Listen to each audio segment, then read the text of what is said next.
നിരവധി സിനിമകളിലൂടെയും ടെലിവിഷൻ പരിപാടികളിലൂടെയും മലയാളികൾക്ക് ഏറെ സുപരിചിതനായ നടനാണ് ധർമ്മജൻ ബോൾഗാട്ടി.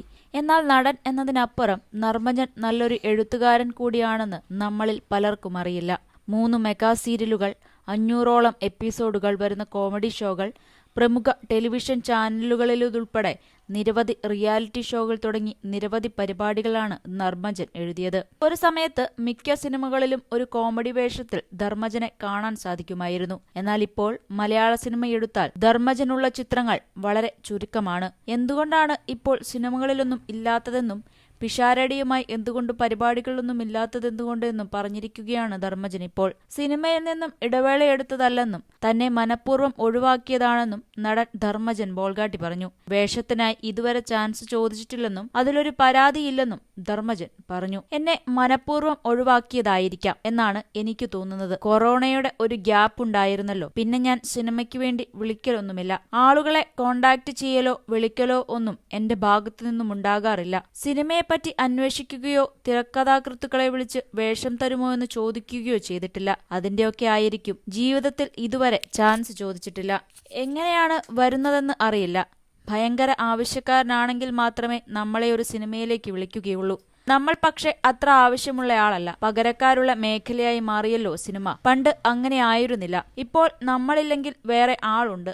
നമ്മൾ ചോദിക്കുന്നുമില്ല, അവർ തരുന്നുമില്ല. എനിക്കതിൽ പരാതിയുമില്ല, ധർമ്മജൻ പറഞ്ഞു. ആകെ ഒറ്റത്തവണ മാത്രമാണ് സിനിമയിൽ അവസരം ചോദിച്ചു പോയിരിക്കുന്നത്. അത് സത്യൻ ചിത്രത്തിൽ അഭിനയിക്കണമെന്ന് വല്ലാത്ത മോഹമുള്ളതുകൊണ്ടാണ്. ഇന്നസെന്റ് ആണ് അന്ന് സത്യൻ സാറിനെ കാണാൻ അവസരമുണ്ടാക്കി തന്നത്. അന്ന് കണ്ടപ്പോഴേ പൊക്കോ എന്നാണ് അദ്ദേഹം പറഞ്ഞത്. അത് കേട്ട് ഞെട്ടിപ്പോയി. പിന്നീട് അതിന്റെ അടുത്ത ദിവസം വിളിച്ച് അടുത്ത പടത്തിൽ ഒരു പ്രധാന കഥാപാത്രമുണ്ട്, ഇത്ര ദിവസത്തെ ഷൂട്ടെന്ന് പറഞ്ഞു വിളിച്ചു. അത് ജീവിതത്തിൽ മറക്കാൻ കഴിയാത്ത സംഭവമാണ്. അദ്ദേഹത്തോടല്ലാതെ മറ്റാരോടും ചാൻസ് ചോദിച്ച് വിളിച്ചിട്ടില്ല. രമേഷ് പിഷാരടി എന്റെ ഏറ്റവും നല്ല സുഹൃത്താണ്.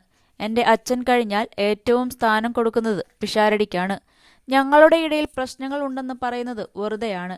ഞാൻ വെള്ളമടിക്കുന്നതിൽ എന്നെ ഏറ്റവും കൂടുതൽ ഉപദേശിക്കുന്നത് പിഷാരടിയാണ്. കുറച്ചു കഴിഞ്ഞ് വീണ്ടും വിളിച്ചുപദേശിക്കും. നിരവധി തവണ എന്നെ വിളിച്ചിട്ട് വെള്ളമടിച്ചാൽ ഇനിയൊരു ബന്ധവുമില്ലെന്ന് പറഞ്ഞ് പോയവനാണ്. കുറച്ചു കഴിഞ്ഞ് വീണ്ടും വിളിച്ചുപദേശിക്കും. അതുകൊണ്ട് പിഷാരടി പറയുന്ന കാര്യങ്ങളെല്ലാം അനുസരിക്കുകയും ചെയ്യാറുണ്ട്. അവൻ തല്ലുന്നതിന് തുല്യമാണ് അവന്റെ ഓരോ വാക്കുകളും. അതുകൊണ്ട് എന്റെ അച്ഛൻ കഴിഞ്ഞാൽ പിന്നെ അവനാണ്. അവൻ പറയുന്നതെന്തും അനുസരിക്കും എന്ന് ധർമ്മജൻ പറഞ്ഞു.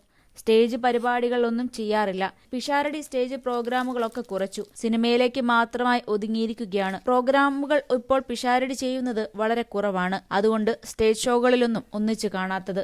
അത്തരമൊരു അവസരം കിട്ടിയാൽ ഉറപ്പായും ഒന്നിച്ചുണ്ടാകുമെന്നും ധർമ്മജൻ പറഞ്ഞു. നാട്ടിൻപുറത്ത് ജീവിച്ചു വളർന്നതാണ്. മിമിക്രി, കാസറ്റ്, ഷോ എടുത്ത് TV അങ്ങനെയാണല്ലോ വന്നത്. പെട്ടെന്ന് വന്നതല്ല, പടിപടിയായി വന്നതാണ്.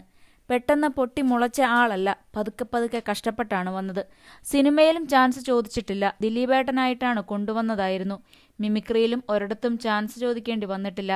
എഴുത്തായിരുന്നു മേഖല. ഒരു ഘട്ടത്തിൽ അഭിനയത്തിലേക്ക് വഴുതി വീണതാണെന്നും ധർമ്മജൻ വ്യക്തമാക്കി. ഇപ്പോൾ ചാൻസ് ചോദിക്കാൻ ആഗ്രഹമുണ്ട്. നല്ല വേഷം കിട്ടണമെങ്കിൽ ചാൻസ് ചോദിക്കണം. ജയസൂര്യയൊക്കെ പറയാറുണ്ട്, ജയനൊക്കെ ഇപ്പോഴും ചാൻസ് ചോദിക്കും. നല്ല വേഷങ്ങൾ കിട്ടാൻ അവനൊക്കെ ഇപ്പോഴും ചോദിക്കും.